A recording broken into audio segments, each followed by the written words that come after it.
यांच्याकडे जे स्वतःला सेक्युलर म्हणवतात, धर्मनिरपेक्ष म्हणवतात, संवेदनशील म्हणवतात असे भारतीय जनता पार्टीवाले असतील, त्यामध्ये काँग्रेसवाले असतील, आमच्याकडे परिवर्तन तिसरी आघाडी म्हणून एक आहे, अशांच्या या सगळ्यांना माझा एक सवाल आहे की गेल्या काही काळामध्ये यांची ती चिलीपिली जाऊन वाड्यावाड्यांमध्ये काय प्रचार करतायत, काय प्रचार करतायत?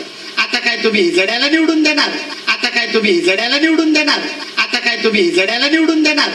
किती दिवस अजून, किती दिवस आमच्या पिढ्यांनी भीक मागायची? अजून किती दिवस?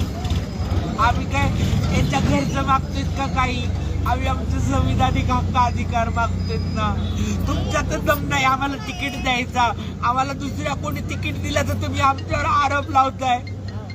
तुमच्यात धमक नाही पूर्ण देशात एका हिजड्याला तिकीट द्यायचा. काँग्रेसमध्ये आहे का धमक ती तिकीट द्यायची? भगवंत बहुजन आघाडी